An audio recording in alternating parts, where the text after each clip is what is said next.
Thanks, everyone, especially to Boris and Marcus for being with us through the process, and for Daniela, who I'm very happy to have met today. This program and its history of 5 years has been so exciting to follow that I was thrilled to be invited to be part of this chain of extremely provocative and imaginative ways of staging practice. And so I decided also that I didn't want to be alone in this attempt. And so I was thrilled when my friend, an excellent percussionist, also studied music in very different sort of aspects from theory as well, at SOAS, that he agreed to be part of this exercise with me this evening, Sarathy Korwar. And we're going to go through, in this sense, a sort of my curatorial methodology as part of this project called the Museum of Rhythm. And Sarathy is going to intervene with his practice and certain aspects of notation and scoring, the use of the metronome, and also expand on his album that actually released today, called Day to Day. So I'm going to start by discussing this figure that many of you may know, the French Marxist philosopher and sociologist Henri Lefebvre, who was exploring space-time structures in society as well as the impact on everyday life on the body and its metabolic condition. I feel he would highly approve of an event in a space like this and study its rhythms intimately. He worked throughout the 20th century and thought of the individual and the communal realm becoming enmeshed. And when we consider his theories, they work as perhaps a flexible architecture meant for social use. Towards the end of Lefebvre's life, he began to think about the future of the city and wrote an essay which he called The Elements of Rhythm Analysis. And this was the part that stayed with me. These studies marked a return to his interests during the interwar years, revolving around a theory of moments, expanding upon what Henry Bergson, how he studied duration, and a poetics of spatiality, but more importantly, even a political use of rhythm as a comprehensive methodology in understanding the structural conditions of modernity itself, the organic and mechanized pulse that mobilizes today's human condition. I got particularly interested in rhythm analysis, as this was not simply proposed as a theory, but rather as a potential subject and a tool of analysis, whose functional realm needed to be considered speculatively, through various disciplines, through the inhabitation of living morphologies, yet also the inhabitation of rule-bound systems and of fiction in order to be implemented. Lefebvre even projects a symbolic protagonist who he calls the rhythm analyst, and it was a search operation to begin to bring this figure to life. This figure who deploys the body as a metronome, such that inner and outer vibratory characteristics, circulation patterns of the world may be approached comparatively, measured, and plotted. Rhythm analysis may thereby be considered a form of intersubjective writing and acting at the mouth of time.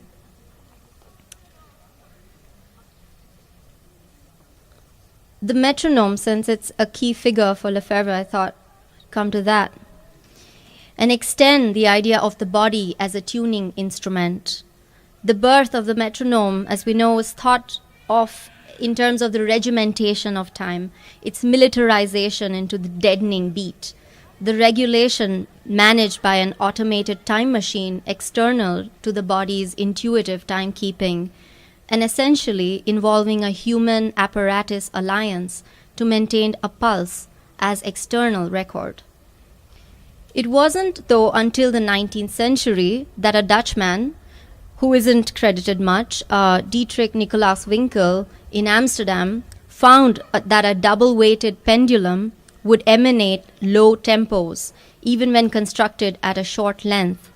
And this portability of the metronome is what made it this excessively used device of timekeeping, which also shared the timeline of other small gadgets that began to permit rhythm management in society. Do we see it? Okay.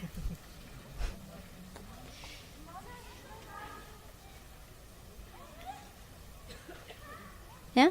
Okay, I just show you the previous. This is what I was speaking to initially. That was my introduction slide.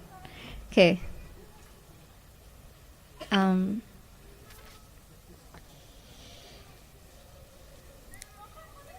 However, rather than just this sort of simple history of evoking the metronome, I became more interested to follow the experimental practices of composers and artists who chose to disavow the mechanical pulse of the metronome in some way or the other, while still using it as a compositional device.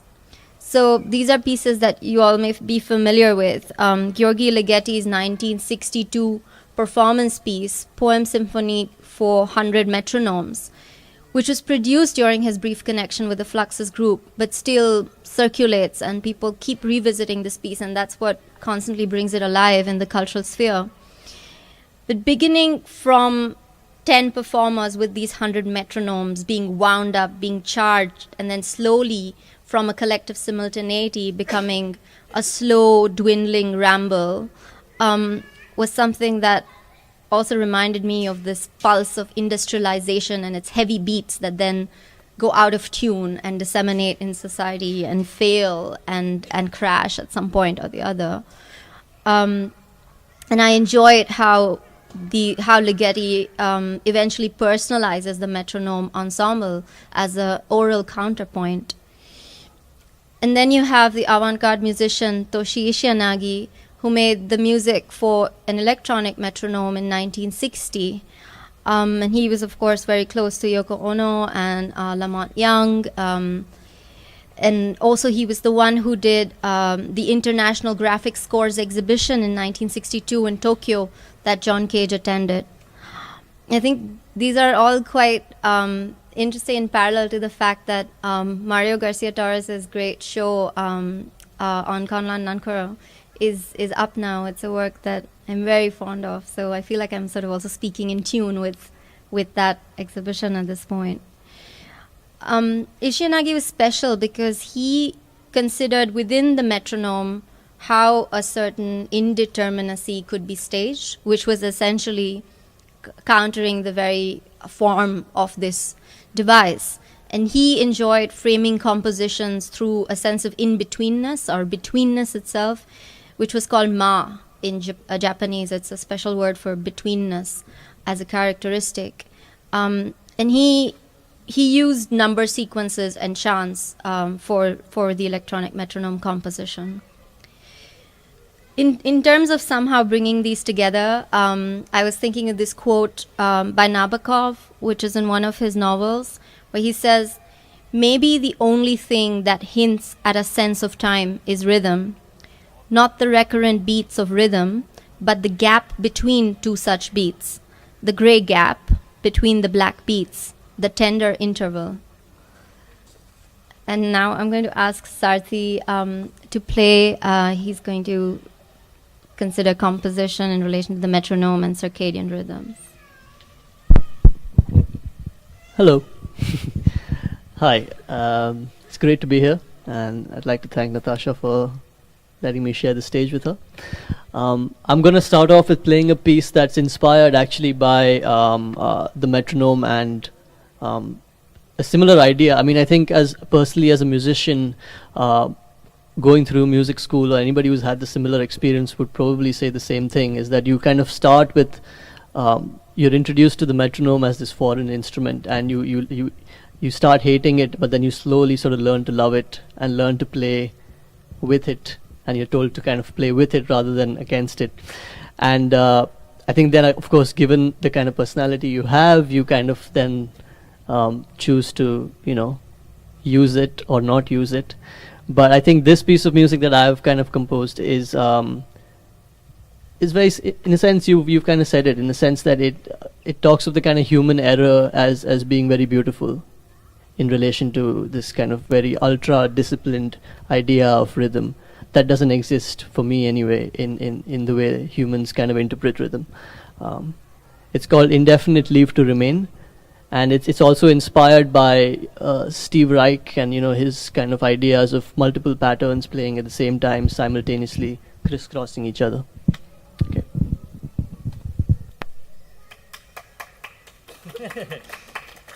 I can leave now. It's done.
What does it mean to even conceive the Museum of Rhythm, especially naming something as such? For that matter, how to consider the museum as a verb, as a doing, a way of bringing into being. And this was where I started to think at first. This speculative museum, which I've called the Museum of Rhythm, relating to Lefebvre's rhythm analysis, comes alive when you choose to animate it. For the first time, it was within a biennale in Taipei.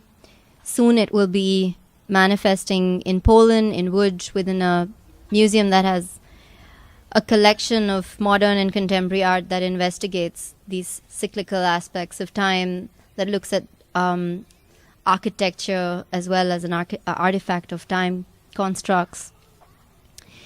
And every now and then it materializes through word-image associations and through evenings like this.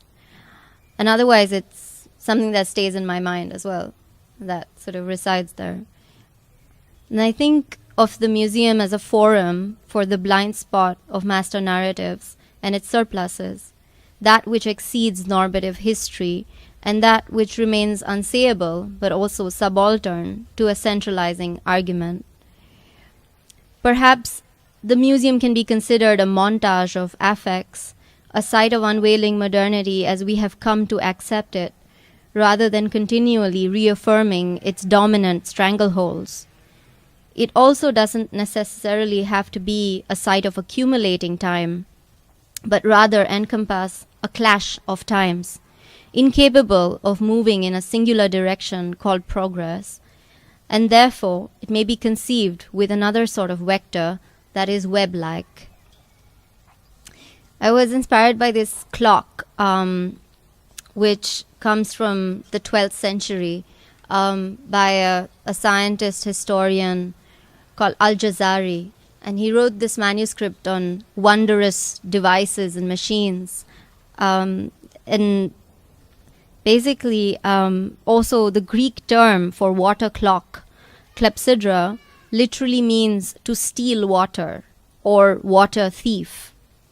As the earliest timekeeping devices, water clocks assumed contrasting forms in different parts of the world, yet all measured time flows with a certain leaking vessel, be it an earthen bowl or the complicatedly geared elephant clock of Al-Jazari. The rhythmic intermittence of time was gauged as a sequence of programmatic departures and replenishments, a liquid time that must be released in order to exist. And those fugitive rivers of time, are they the pages of history or its unchronicled interstices? In the elephant clock that we see here, a Mahat-ridden elephant whose insides are a water tank containing a perforated bowl and an intricate pulley system. Upon the elephant's back is the visible timekeeping complex. The change of hour is noted by a zodiac dial presided by a falcon, while a seated scribe records the passage of minutes. In addition, a two-headed serpent operates as a looped delivery mechanism to lend and receive instructions of water time, finally informing the Mahath to beat a cymbal on the elephant's head, sounding the half hour. The inner chambers of these creatures thus function as channels for temporal transmission, but what of their thirst? Trapped within a structural hierarchy, the serpent is not permitted to perceive the opposing currents of time, only a measured swallowing. As for the elephant, he must ride in an assigned direction to move forward. The defining authority and control of space has generally been attributed to humanity. However, time was thought to belong to the realm of divinity until it was captured by a universally accepted measure of clocks. So not clocks like this one that become obsolete, that become imaginative animal dreams. Within the seismic contemporaneity that we are in, the imaginative potential of telling time may no longer lie in minor dissections of petrified chronicles, but in reconsidering the entirety of its sensual complex, the rhythm of history. I now want to make this sort of comparison between occult and industrial examples that disseminated during modernity as forms in which psychic cartographies and future technocracy could reside together. So these are books that I saw when I was quite young. Actually, Sarathy and I, we both went to this special school that was initiated by a philosopher educator called Krishnamurthy. And the school where he was on the grounds of what was called the Theosophical Society in Chennai in South India. And the Theosophical Society, which actually exists all over the world, is a very special place, and it had a very specific connection to psyche, to internationalism, to a certain kind of solidarity network that at the same time was also deeply colonial and troubled. And so I became quite fascinated by the forms that were produced by this society that existed as a world society in a way. And so this particular book is The Chakras, which is, as you see in the next. So this is by Leadbeater. It shows the chakras across the body, but in this sense, they were also imagined devices to further the mission of parapsychology, to study the body as a medium. In 1901, Annie Besant and Leadbeater published a little book titled Thought Forms that contained notes and drawings on observed forms, also called vibration figures, in an essay appearing within the same publication. It is hence a book that considers thought as fields of visual energy and transient objects. Believing in the nature of matter lies beyond the grasp of scientific instruments, and the Theosophists urge modern society to glance further afield, beyond the known physical world. While this composed certain dangers of clairvoyance that pose the ability to read the auras of the greater cosmos, and certain figures were noble and others, as you see, were considered savage, there still remained something charismatic. And you have quotes like this: "To paint in the earth's dull colors the forms clothed in the living light of other worlds is a hard and thankless task. So much the more gratitude is due to those who have attempted it," the Theosophists. "They needed colored fire and had only ground earths." So there's this narrative of moving towards the celestial realm, thinking about the body as an astral plane, etc. But around the same time, you also have this. This is actually the display at the Museum of Rhythm. So to say that it really did exist, and just to say one tiny part of it, what it looked like, which was this gathering of documents. Around the time of the Theosophists, but also around earlier, a little bit earlier, the time of the horse-drawn wagon, Frank B. Gilbreth and Lillian M. Gilbreth were beginning elaborate experiments in time-motion study by turning the laboring body into a measurable entity to pursue the one best way to work. For the National Conference on the Western Efficiency Society in 1917, they authored a pamphlet titled Measurement of the Human Factor in Industry, and through it proclaimed, "The measurement on machines that are obsolete is of little value. Measurement of human beings is valuable forever." Half a century earlier, the Victorian polymath Francis Galton had made a similar claim to popularize anthropometry and eugenics. Between 1910 and 1924, the Gilbreths operated as a consulting firm that studied effort versus fatigue, tiredness and exhaustion being the enemy, and instituted the most efficient work motions for a range of professions, from bricklaying to typing, fencing to surgery. I'm going to play a short clip now.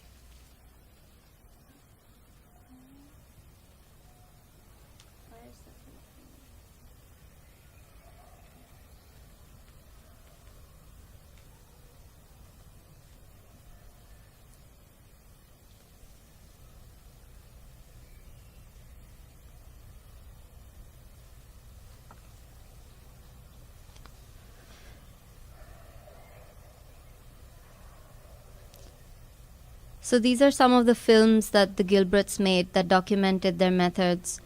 And they have the normal method, which was the traditional way in which a certain task was done, and then the Gilbreth method that you see here, which was supposed to be more economical motion. And this is how human society got trained at this advanced level to perform the body in a certain kind of way as a laboring device.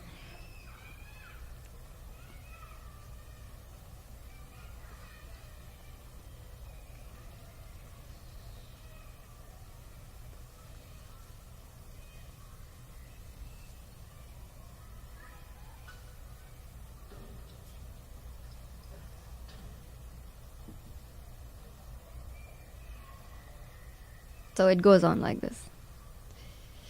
It's pretty ruthless.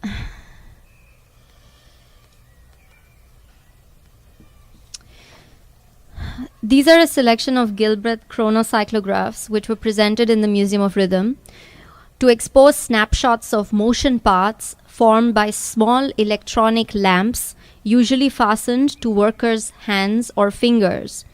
Long exposures to a chain of light circuits turn bodies into incandescent streaks or a frenzy of scratches on a plate of darkness. The luminosity of a golfer's swing and handrail operator thus come to share resemblance with the display of the Theosophical body aura diagrams. Though these materials are fundamentally incompatible, both study corporeal potential as a flow of sensations to be disciplined into higher forms. Be it through the problematic principles of clairvoyance or the scrupulous ordering of workers' motions, whether they be female typists or the surgeon's hand, the latter involves a total mechanization of the body to operate it as a tool of efficiency, while the former treats the body, the flesh, as inferior receiver of an idealized astral body.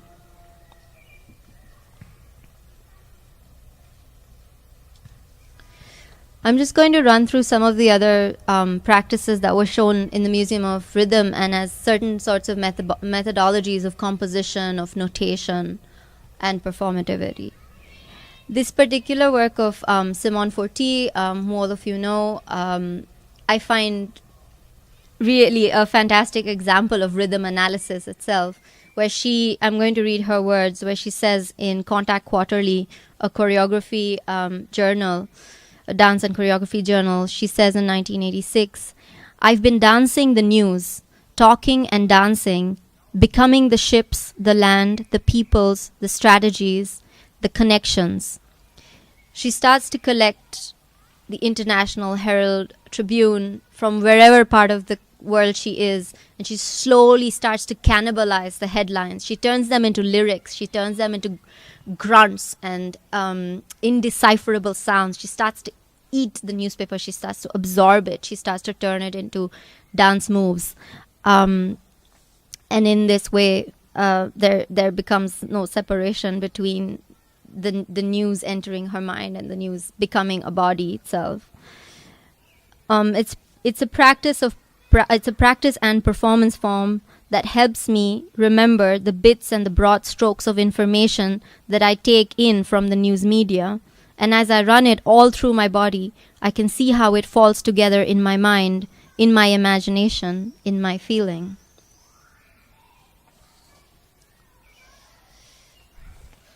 We also showed the LA artist Channa Horwitz, whose work only got to become quite famous after when she was very old and then when she passed away. Channa used graphic notational language through mathematical processes as rules to create abstract visuality.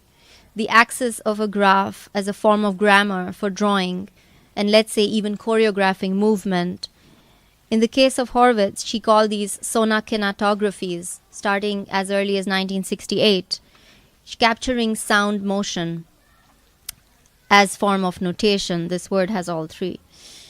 A minimalist evocation that remains unique in a male-dominated Californian scene. The liberation within sequentiality and the literal reshaping of geometry as optic narration.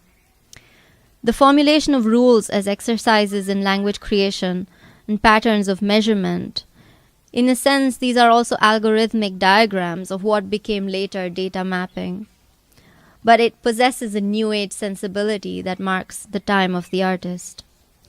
She says she had the need to compose and control time while working with it through a deductive logic. This is a more recent work by a young artist called Samson Young in Hong Kong, and he works with opera. So he's also a trained composer and a conductor. And these scores for me were also quite interesting as they capture historic firearms and use the weapon as an instrument in a sense of destruction, but also of scoring. Composing an archive of violence where the double language of sounding is denoted. Young's manual transcriptions of those same war sounds turn into graphical scores that are performed then further as a sort of field of weaponry. He starts to use physical, everyday objects to transform them into this operatic performance around rereading his own graphic scores. In a sense, he's evoking the American Ghost Army during the Second World War and its deceptions around the sonic aspect of the battlefield as well. This is another artist who y'all would be familiar with here. I would know probably less, Gerhard Rühm, but he's a favorite of mine, great pianist, composer, of course also one of the founding members of the Wiener group. But this particular collage composition was something that hadn't been shown before we added it to the Museum of Rhythm. It's called Rund, and he made it from the 1950s all the way through to 1998, so sort of stayed with him for decades as he tried to make this composition using found images.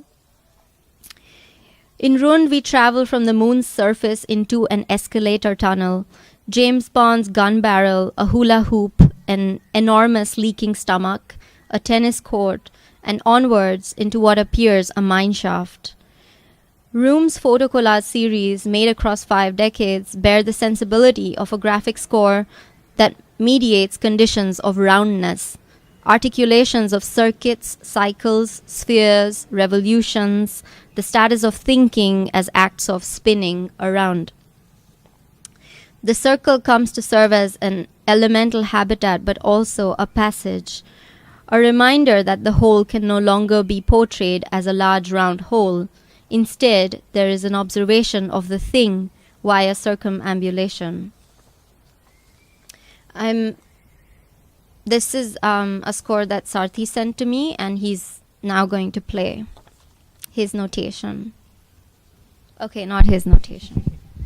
It's my photograph. Okay, it's photograph. Yeah, this score is actually by one of my favorite drummers and percussionists, a person called Billy Martin, who plays with, like, maybe some of you know Medeski, Martin and Wood, this like jazz funk band. Don't know. Anyway.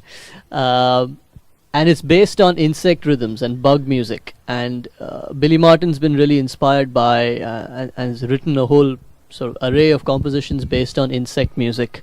And this particular score is meant to be played by either one soloist or by 6 people. And yeah, I think that's it.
another aspect that I was looking into for the Museum of Rhythm were maps. And this was explored through the practice of Eric Beltran, whose work is also actually shown here in a show that Boris did. And Eric was looking at maps not as the flat representations of territory, but in fact as machines of dimensional movement, as tactile languages. He was looking at maps that needed to be felt as sculptural devices, or as that maps that were sung, or I'm going to give you examples of these sort of maps within cultures that became transmitted as haptic tools to read place. And in certain mythical formations and spiritual keys, these maps are visual transporters from, as I said, one dimension to the other, and as projection sites to allow the mind to make a leap. In Eric Beltran's map of maps, so you see this large, this is not a great picture for this screen, but there's sort of this floor to ceiling charts that he made, that he looked as a map of maps. So there were about 3,000 examples in there. And he chose, for instance, the shell of a turtle as one example, on which he then built this composition of imaging the world through the shell of a turtle. And how that happened was that actually the shell of a turtle, for Beltran says, for the Delaware Indians of North America and in Asian cosmogony, the earth rests on the back of the turtle. And further, the turtle also begins to symbolize the earth itself. Moreover, through his diagrammatic constellation, we also get to know that the turtle frequently recurs as a divine symbol of a long life, of an animal that carries a certain world of knowledge on its back. It also served as a moon calendar and proto-I Ching in China. The Romans emulated its morphology and movements in battle formations with shields. As Zeno says that even in the ancient paradoxes, even Achilles never managed to take over the turtle. There is a Chinese legend which mentions that a family, when trapped in a cave for several years, was able to survive by observing and mimicking the posture of a turtle that was trapped in the cave with them.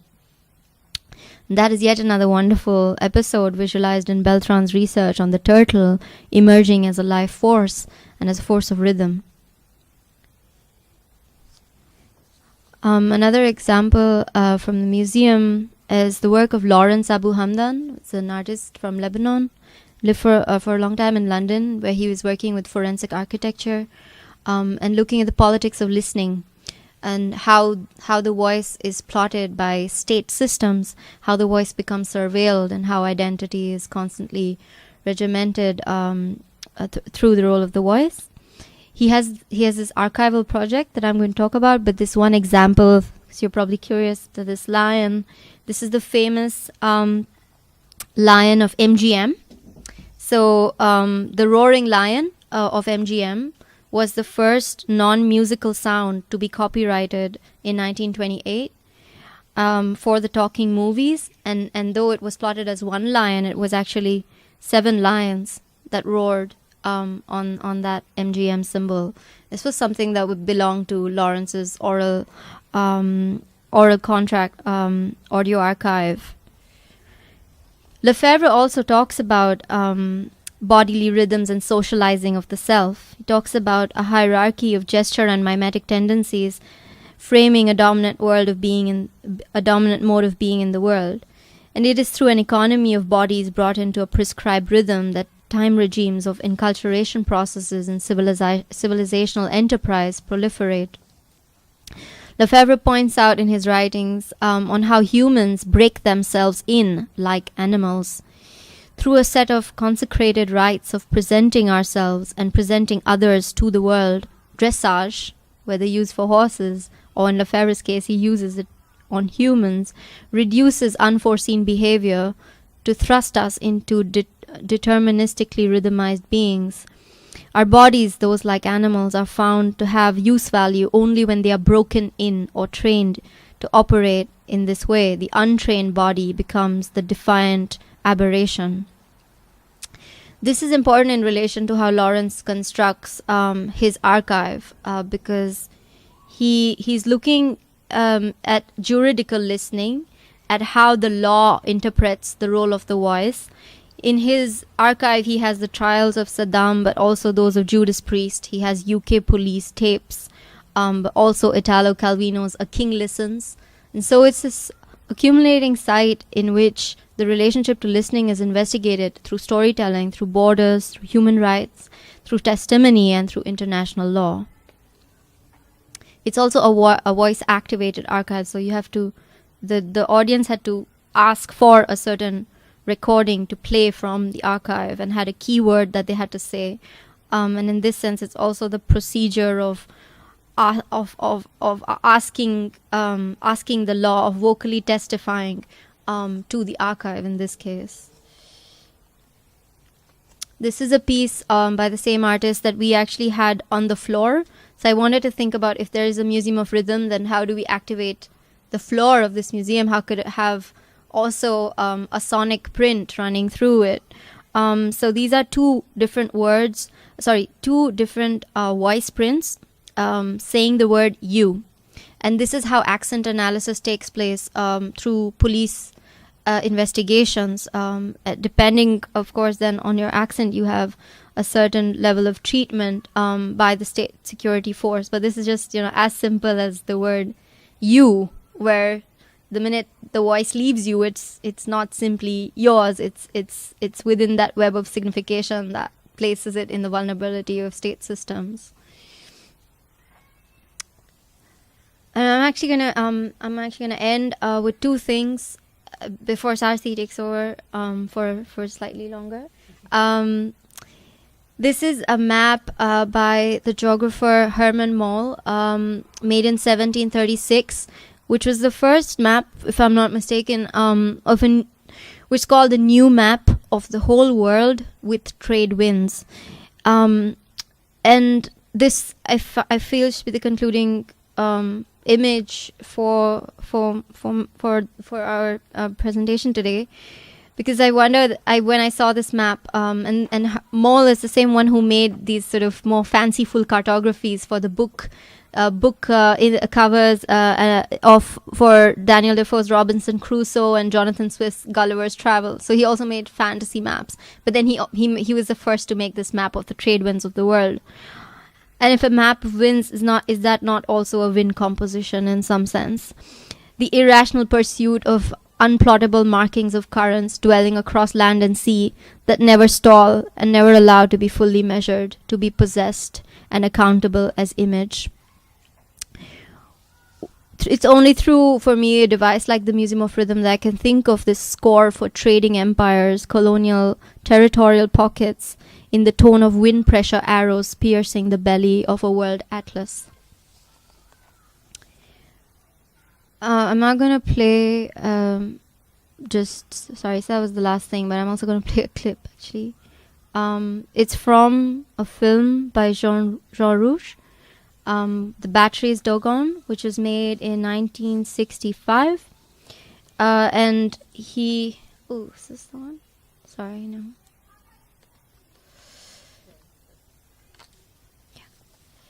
And here Rouge is plotting. He's making a rhythmical film in which he captures the stone drum music of the Dogon, and also dance.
Thank you.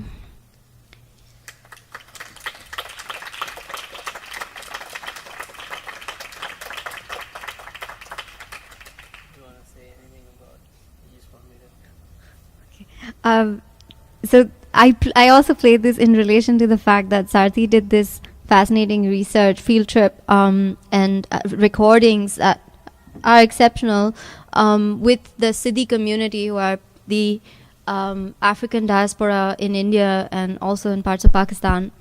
And he worked with their kinds of instrumentation and created his album, which he's not going to talk about. Yeah, thanks.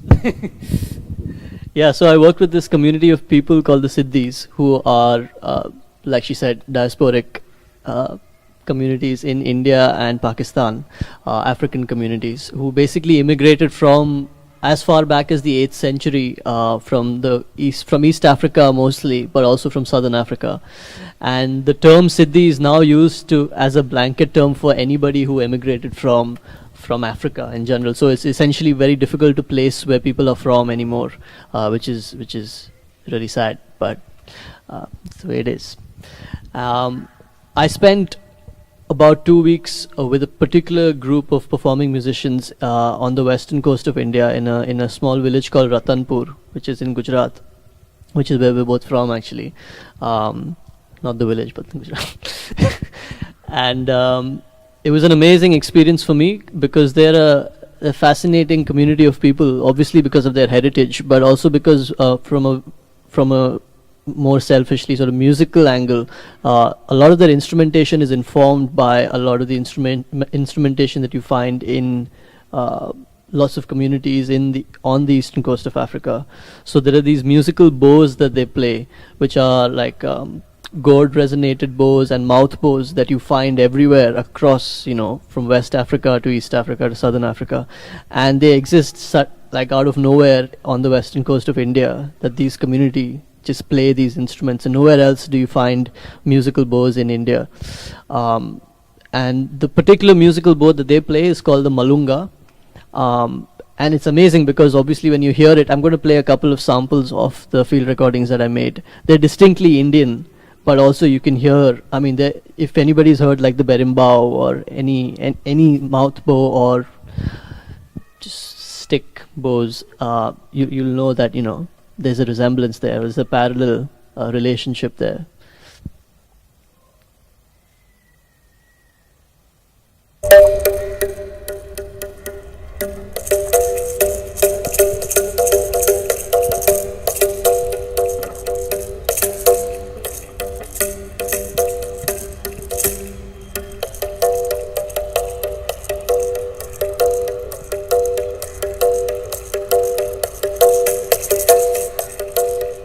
समरुख सुधरे मन का malar समरुख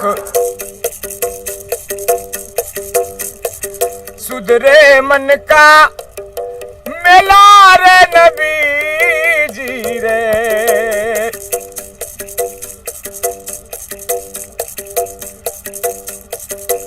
अल्लाह हो नबी जी अल्लाह हो नबी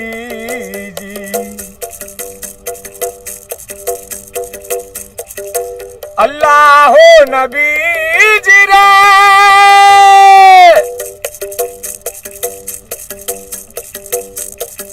हे नबी जी जी जी जी जी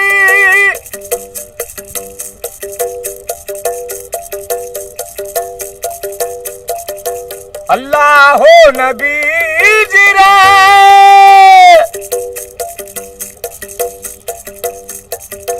राम रहीमत में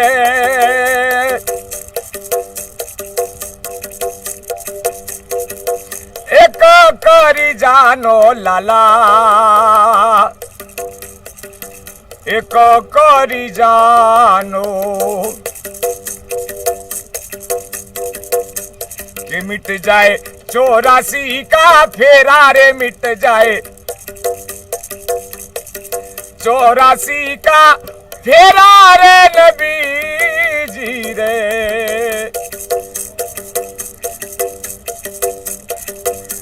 अल्लाह हो नबी जी तुम्ही हो नबी जी कि शमरुख सुधरे मन का मेला रे शमरुख सुधरे मन का मेला रे नबी जी रे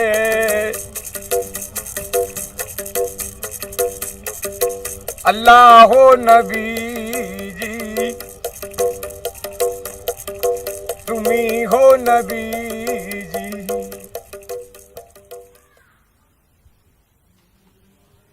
Yeah, so like as you can see, it's an incredible sort of mixture of influences, and some of the words that they sing, not in this particular recording, but some of the words they sing are in Swahili, and they don't know what they're saying because it's an oral tradition that's passed down through the ages. You know, your forefathers teach you the songs, and when you ask them what these words mean, they say we don't know. Like, you know, they're just part of the songs that we've learnt. So it's incredible. I mean, it's a fascinating community of people, and I mean, I was very privileged to kind of spend any time with them. And so I guess what I'm going to do now is play a couple of songs that I made an entire album based around these field recordings, and it's kind of this in the vein of sort of spiritual jazz, free jazz recording underneath these albums, and it features an entire band, a 5-piece band, and I'm now going to attempt to play one of those songs by myself. So wish me luck.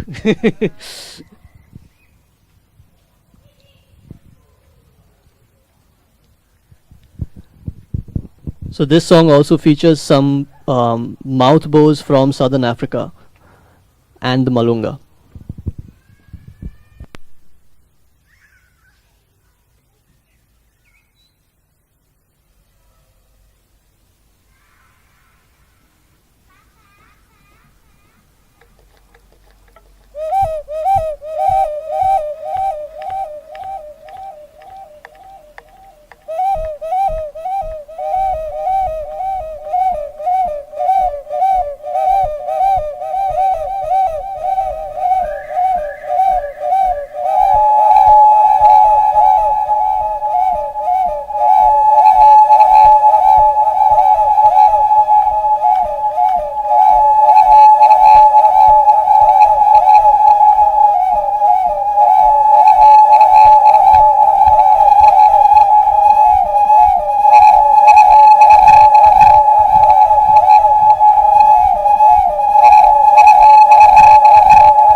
So, I don't know.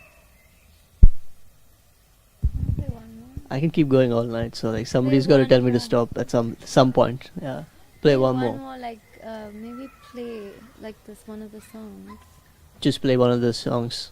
I think that'll be nice. Cool. I think what I'll do is I'll play one field recording and then the song. That's okay.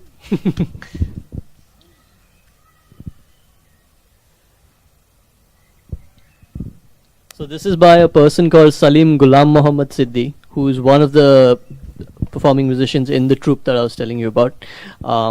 This is special because it was recorded on the banks of the river Narmada, which is quite a highly politicized river in India, and we kind of grew up with the Narmada being in the news a lot, wasn't it? And it's a beautiful river where a lot of people, consider their home, but it's also a river that's kind of been at the center of a lot of development and a lot of large dams and a lot of displacement. And I'd never seen the river before. It was just the first time I'd seen the river in person, and we found this abandoned boat where we sat by the river and recorded this song. So, yeah. And actually, the lyrics are very interesting because he says he's kind of telling God. He's saying, you better do your job, because if you don't do your job, who will do it? Who's there to do it? So you better do your part of the. I suppose your part of the agreement in some sense. This is great.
या गरीब नवाज,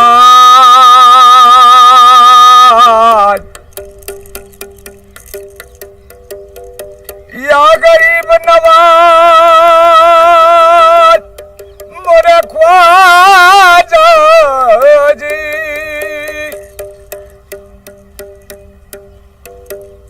कर्म करना सरकार, कर्म करना सरकार, कर्म की बारी आई है। कर्म करना सरकार, कर्म की बारी आई है। कर्म तुम ना करोगे तो कर्म कौन करेगा? कर्म तुम ना करोगे तो कर्म कौन करेगा?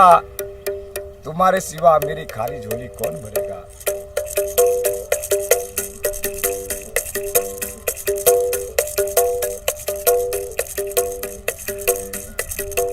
वो कर्म कर मोरे ख्वाजा,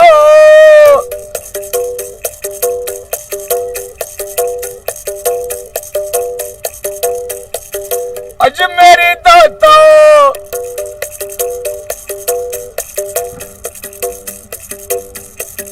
मोरे ख्वाजा तुझ में शान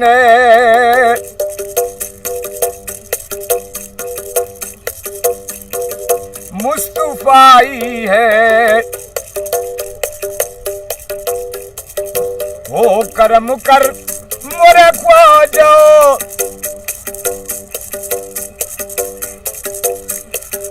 अज मेरी दाता वो मोरे ख्वाजा तुझ में शान मुस्तफाई है। मेरी बिगड़ी बनवो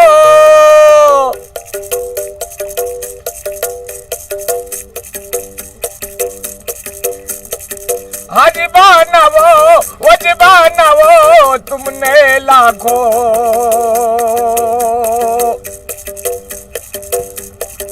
की बनाई है। कर्म कर मोरे ख्वाजा खुदा रखे सलामत ता कयामत मेरे ख्वाजा को कि तेरी नजर हो जिस पे उसका पूछना ही क्या गरीब नवाज। कि तेरी नजर हो जिस पे उसका पूछना ही क्या गरीब नवाज। तेरी नजर एक खुदा की नजर गरीब नवाज।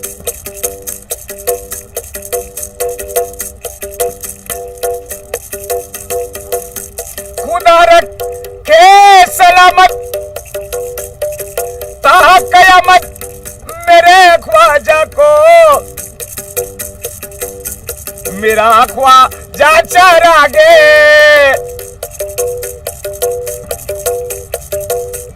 मेरा ख्वाजा चरागे खानदाने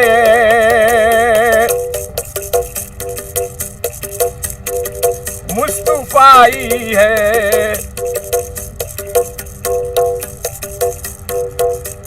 करम कर मोरे ख्वाजा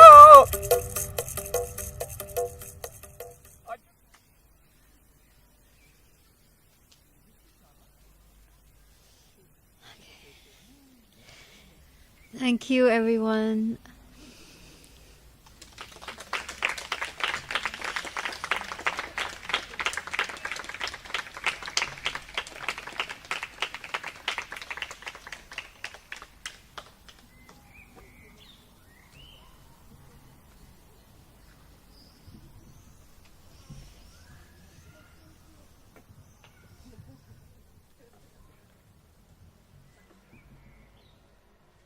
So since